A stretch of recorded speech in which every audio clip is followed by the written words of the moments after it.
শুক্রবার ৯ জিলহজ ১০ হিজরি সনে হজের সময় আরাফা ময়দানে দুপুরের পর হযরত মুহাম্মদ সাল্লাল্লাহু আলাইহি ওয়াসাল্লাম লক্ষাধিক সাহাবীর সমাবেশে ঐতিহাসিক ভাষণ দেন। হামদ ও সানার পর তিনি বলেন, হে মানুষ, তোমরা আমার কথা শোনো। এরপর এই স্থানে তোমাদের সাথে আর একত্রিত হতে পারবো কিনা জানি না। হে মানুষ, আল্লাহ বলেন, হে মানব জাতি, তোমাদেরকে আমি এক পুরুষ ও এক নারী থেকে সৃষ্টি করেছি এবং তোমাদেরকে সমাজ ও গোত্রে ভাগ করে দিয়েছি যেন তোমরা পরস্পরের পরিচয় জানতে পারো। অতএব শুনে রাখো, মানুষে মানুষে কোনো ভেদাভেদ নেই। আরবের উপর কোনো অনারবের অথবা অনারবের উপর কোনো আরবের শ্রেষ্ঠত্ব নেই, তেমনি সাদার উপর কালোর বা কালোর উপর সাদার কোনো শ্রেষ্ঠত্ব নেই। তোমাদের মধ্যে সেই ব্যক্তি আল্লাহর কাছে সবচেয়ে বেশি সম্মান ও মর্যাদার অধিকারী যে আল্লাহকে ভালোবাসে। হে মানুষ, শুনে রাখো, অন্ধকার যুগের সকল বিষয় ও প্রথা আজ থেকে বিলুপ্ত হলো। জাহিলি যুগের রক্তের দাবিও রহিত করা হলো।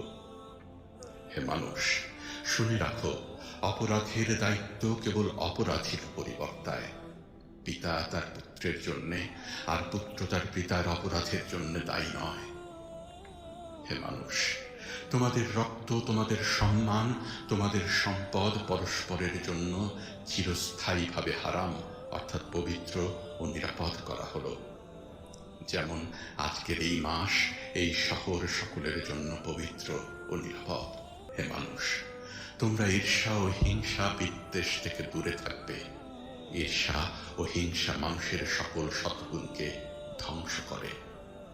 হে মানুষ, নারীদের সম্পর্কে আমি তোমাদের সতর্ক করে দিচ্ছি, তাদের সাথে নিষ্ঠুর আচরণ করো না। তাদের উপর যেমন তোমাদের অধিকার রয়েছে, তেমনি তোমাদের উপর তাদেরও অধিকার রয়েছে। সুতরাং তাদের কল্যাণের দিকে সবসময় খেয়াল রেখো। হে মানুষ, অধীনস্থদের সম্পর্কে সতর্ক হও।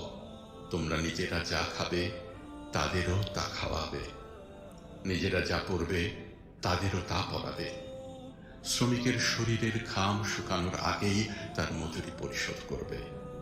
হে মানুষ, বিশ্বাসী সেই ব্যক্তি যার হাত ও মুখ থেকে অন্যের সম্মান, ধন ও প্রাণ নিরাপদ। সে নিজের জন্য যা পছন্দ করে অন্যের জন্য তাই পছন্দ করে। হে মানুষ, বিশ্বাসীরা পরস্পরের ভাই। সাবধান, তোমরা একজন আরেকজনকে হত্যা করার মতো কুফরি কাজে লিপ্ত হয়েও না। হে মানুষ, শুনে রাখো, আজ হতে বংশগত শ্রেষ্ঠত্ব বা কৌলীন প্রথা বিলুপ্ত করা হলো। কুলীন বা শ্রেষ্ঠ সেই যে বিশ্বাসী ও মানুষের উপকার করে। হে মানুষ, ঋণ অবশ্যই ফেরত দিতে হবে। বিশ্বস্ততার সাথে প্রত্যেকের আমানত রক্ষা করতে হবে। কারো সম্পত্তি সে যদি স্বেচ্ছায় না দেয় তবে তা অপর কারো জন্য হালাল নয়। তোমরা কেউ দুর্বলের উপর অবিচার করো না। হে মানুষ, জ্ঞানীর কলমের কালি শহীদের রক্তের চেয়েও মূল্যবান। জ্ঞান অর্জন প্রত্যেক নরনারীর জন্য ফরজ, কারণ জ্ঞান মানুষকে সঠিক পথ দেখায়। জ্ঞান অর্জনের জন্য প্রয়োজনে তোমরা চিনে যাও। হে মানুষ, তোমরা তোমাদের প্রভুর ইবাদত করবে, নামাজ কায়েম করবে, যাকাত আদায় করবে, রোজা রাখবে, হজ করবে আর সঙ্গবদ্ধভাবে নেতাকে অনুসরণ করবে। তাহলে তোমরা জান্নাতে দাখিল হতে পারবে। হে মানুষ, শুনে রাখো, একজন কুস্তিকতাকার ব্যক্তিও যদি তোমাদের নেতা মনোনীত হয়, যতদিন পর্যন্ত সে আল্লাহর কিতাব অনুসারে তোমাদের পরিচালিত করবে, ততদিন পর্যন্ত তার আনুগত্য করা তোমাদের অবশ্য কর্তব্য। হে মানুষ, শুনে রাখো, আমার পর আর কোনো নবী নেই। হে মানুষ, আমি তোমাদের কাছে দুটি আলোকবর্তিকা রেখে যাচ্ছি।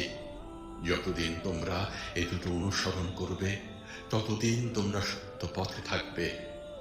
এর একটি হলো আল্লাহর কিতাব দ্বিতীয়টি হল আমার জীবন দৃষ্টান্ত।